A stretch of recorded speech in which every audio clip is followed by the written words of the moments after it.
महात्मा गौतम बुद्ध के प्रेरक विचारों से एक खूबसूरत वैश्या आम्रपाली भी प्रभावित हो गई थी। इसके बाद आम्रपाली ने अपना सब कुछ त्याग कर पूरा जीवन एक सामान्य भिक्षुकी बनकर बिता दिया। भगवान गौतम बुद्ध के जीवन से जुड़ी कई प्रेरणादायक कहानियां आपने सुनी होंगी। बुद्ध के विचारों से व्यक्ति का जीवन बदल जाता है, तभी तो अंगुलीमाल जैसा डाकू भी बुद्ध से मिलकर भिक्षु बन गया।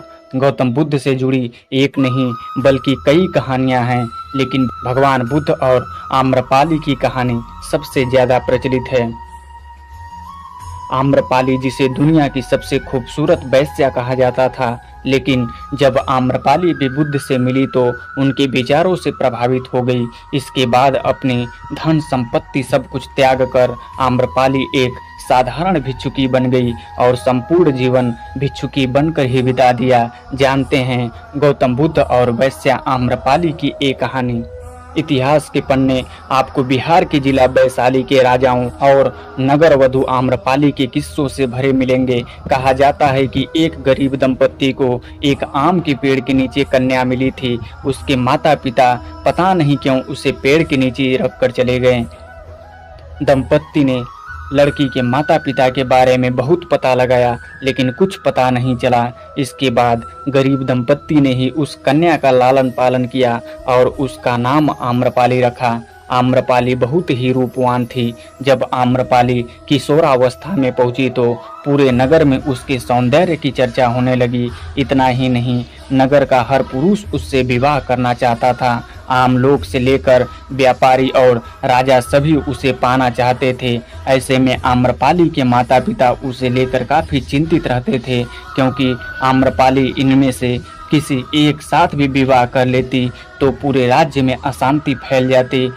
नगर में शांति स्थापित करने के लिए वैशाली राज्य के प्रशासन ने आम्रपाली को क्रमानुसार अंत में नगर वधु बना दिया। आम्रपाली को साम्राज्य की सबसे खूबसूरत और प्रतिभाशाली महिला के रूप में जनपद कल्याणी की उपाधि 7 साल के लिए दे दी गई। आम्रपाली को धन आभूषण से लेकर अपना महल भी मिला। उसके इर्द गिर्द सेविकाएं रहती थी। आम्रपाली को शारीरिक संबंध बनाने के लिए चयन का अधिकार भी प्राप्त था। फिर वह राजा के दरबार की नर्तकी भी बन गई। ज्ञान प्राप्ति के 5 साल बाद गौतम बुद्ध बिहार के वैशाली में जब पहली बार आए थे तो उनके स्वागत के लिए वहां की प्रसिद्ध राजनर्तकी आम्रपाली गंडक नदी के तट पर पहुंची। आम्रपाली की सुंदर रूप और यौवन को देख बुद्ध ने अपने शिष्यों को आंख बंद करने को कहा जाता है कि आम्रपाली एक बौद्ध भिक्षु पर मोहित भी हो गई थी। इसके बाद आम्रपाली ने बौद्ध भिक्षु को भोजन करने के लिए आमंत्रित किया और साथ ही 4 महीने प्रवास के लिए भी अनुरोध किया, लेकिन भिक्षु ने उसे साफ मना कर दिया और कहा कि गुरुजी की आज्ञा के बिना मैं ऐसा नहीं कर सकता। आखिर में आम्रपाली ने बुद्ध के सामने हाथ जोड़कर कहा कि मैं आपके भिक्षु को मोहित नहीं कर पाई, बल्कि उसकी आध्यात्मिकता ने मुझे ही धर्म की राह पर चलने के लिए विवश कर दिया।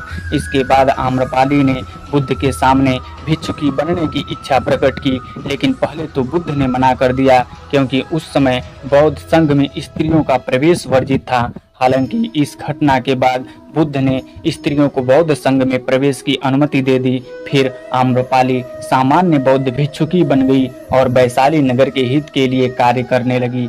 उसने अपने केस कटवा लिए, सारा धन बांट दिया और भिक्षा पात्र लेकर सामान्य भिक्षुकी बनकर पूरा जीवन व्यतीत किया। यहाँ मुहैया सूचना सिर्फ मान्यताओं और जानकारियों पर आधारित है। यहाँ यह बताना जरूरी है कि मेरा चैनल किसी भी तरह की मान्यता जानकारी की पुष्टि नहीं करता है। किसी भी जानकारी या मान्यता को अमल में लाने से पहले संबंधित विशेषज्ञ से सलाह जरूर लें।